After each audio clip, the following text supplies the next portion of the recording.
शुरू कर रहे हैं। तो द्विघात समीकरण को हम समझ लेते हैं कि आखिर ये होता क्या है। तो द्विघात समीकरण के समझने के लिए हम निम्न परिभाषा पर ध्यान देंगे। तो आइए देख लेते हैं। द्विघात समीकरण को इंग्लिश में बोलते हैं क्वाड्रेटिक इक्वेशन। तो इसकी परिभाषा क्या है, आइए देख लेते हैं।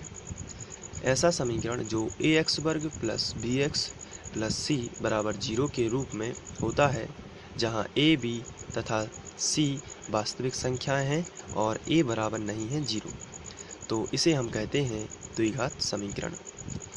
तो आपको ध्यान रखना है, ऐसा समीकरण जिसमें बराबर में 0 है और अधिकतम 2 की घात हो, उसे हम द्विघात समीकरण कहते हैं। 2 की घात अधिकतम है, इसलिए हम इसे द्विघात समीकरण कहते हैं। तो ये तो हो गई द्विघात समीकरण की परिभाषा। अब इसके बाद हम लोग प्रश्नावली 4.1 देख लेते हैं। प्रश्नावली 4.1 में प्रश्न क्रमांक 1 दिया गया है, जांच कीजिए कि क्या निम्न द्विघात समीकरण है। तो हमें ये 8 क्वेश्चंस दिए गए हैं और हमें जांच करना है कि क्या ये द्विघात समीकरण है। तो चलिए अब हम लोग पहला क्वेश्चन लेते हैं।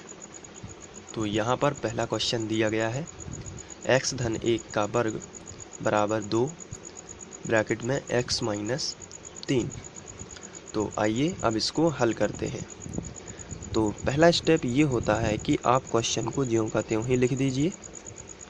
तो हम क्वेश्चन को ज्यों का त्यों लिख देते हैं, x धन 1 का वर्ग बराबर 2 x माइनस 3। सबसे पहले आपको ज्यों का त्यों लिख देना है। अब यहाँ पर x प्लस 1 का वर्ग लिखा है, तो हम सर्व समीका लगा देते हैं a धन b का होल वर्ग, a धन b का होल वर्ग, और ये सर्व समीका होती है a वर्ग प्लस b वर्ग प्लस 2ab। ये यहाँ पर सर्व समीका होती है, लेकिन a का मान हम लोग x मान रहे हैं और b का मान 1 मान रहे हैं। तो यहाँ पर हम लोग देख रहे हैं a वर्ग, तो a का मान कितना था x, तो यहाँ पर हो जाएगा x वर्ग प्लस लगा है तो प्लस, b का मान कितना था 1, इसलिए आप यहाँ पर लिख दोगे 1 का वर्ग प्लस लगा है तो प्लस 2, a का मान आप यहाँ पर देख सकते हो कितना माना था x, तो x गुणित b का मान कितना माना था 1, तो 1 लिख दो। इसके बाद हम इसको सॉल्व कर लेते हैं। x वर्ग ज्यों का त्यों, 1 का वर्ग 1 ही होता है, यहाँ पर 2 का गुणा x में होगा तो 2x, और 2x से कम 2x ही आएगा। तो कुल मिलाकर x प्लस 1 का स्क्वायर जो है वो कितना आता है, x वर्ग प्लस 1 प्लस 2x। तो आइए इसको हम फेयर में लिख लेते हैं, x वर्ग प्लस 1 प्लस 2x बराबर, अब यहाँ पर आपको ध्यान से देखना है, 2 का गुणा x में होगा और 2 का गुणा -3 में भी होगा। तो चलिए करते हैं। सबसे पहले 2 का गुणा x में करेंगे तो आएगा 2x, माइनस लगा है तो माइनस, और 2 दिया 6। और जब भी यहाँ पर बराबर चल रहा हो तो हम यहाँ पर इम्प्लाई जेड का यूज कर सकते हैं। आगे बढ़ते हैं। यहाँ पर 2x बराबर के इस तरफ भी है और 2x बराबर के इस तरफ भी है, तो ये बराबर संख्याएं हैं और बराबर में हैं, इसलिए हम इनको कैंसिल कर सकते हैं। तो ये 2x और 2x कैंसिल हो जाएगा, तो बचेगा क्या, x वर्ग प्लस 1, और ये बराबर के इस तरफ जो -6 है, इसका हम पक्षांतर इस तरफ कर देते हैं तो +6 हो जाएगा, तो बराबर में मिलेगा 0। अब आगे बढ़ते हैं। यहाँ पर x वर्ग लिखा है, इसको हम ज्यों का त्यों 6 और 1 को जोड़ लेंगे तो आ जाएगा 7, बराबर में मिलेगा 0।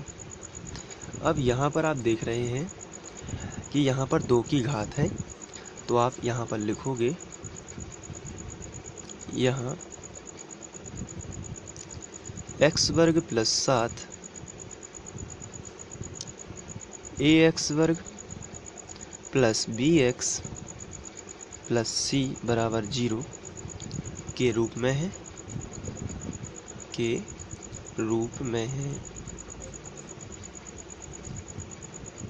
और b का मान यहाँ पर है नहीं है, इसलिए b बराबर आपको लिख देना है 0।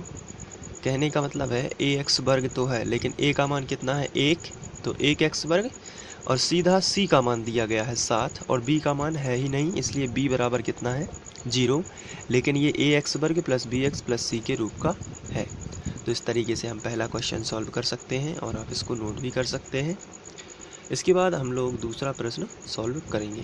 तो चलिए दूसरा क्वेश्चन करते हैं। इसके बाद दूसरा क्वेश्चन दिया गया है x वर्ग माइनस 2x बराबर -2 ब्रैकेट में 3 माइनस x। तो सबसे पहले हम ज्यों का त्यों ही लिख लेंगे, x वर्ग माइनस 2x बराबर -2 और 3 माइनस x। इसको हम ज्यों का त्यों लिख लेते हैं। अब आगे बढ़ते हैं और इसको सॉल्व करते हैं। इसको हम ज्यों का त्यों लिखेंगे, x वर्ग माइनस 2x। यहाँ पर हम गुणा कर सकते हैं माइनस के 2 का इन दोनों में। माइनस का 2 3 में भी गुणा करेगा, और माइनस का 2 माइनस x में भी गुणा करेगा। तो सबसे पहले 3 में होगा, तो माइनस 3 दूनी 6, माइनस माइनस का बन जाएगा प्लस, और 2 का गुणा x में होगा तो आएगा 2x। अब इसके बाद आगे बढ़ते हैं। तो यहाँ पर हम पक्षांतर करेंगे तो मिलेगा x वर्ग। यहाँ पर आप देख रहे हैं कि 2x यहाँ है, 2x यहाँ है, लेकिन ये प्लस माइनस में है, इसलिए कैंसिल नहीं हो सकते। तो -2x और ये प्लस का 2x इस तरफ आ जाएगा। हम बराबर की इस तरफ दोनों संख्याओं को लाएंगे। तो पहले हम प्लस 2x को इस तरफ लाएंगे तो -2x हो जाएगा। इसके बाद माइनस का 6 इस तरफ आएगा तो प्लस 6 हो जाएगा, और बराबर में कुछ नहीं बचेगा तो 0। आगे बढ़ते हैं। तो x वर्ग, यहाँ पर माइनस का 2x और माइनस का 2x दोनों जुड़ रहे हैं, इसलिए माइनस के 4x हो जाएंगे, और प्लस में आएगा 6 बराबर 0। तो आप देख रहे हैं कि ये ax वर्ग प्लस bx प्लस c के रूप का है। तो हम लिखेंगे उपरोक्त समीकरण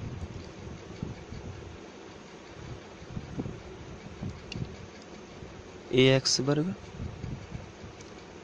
प्लस bx प्लस c बराबर 0 के रूप का है।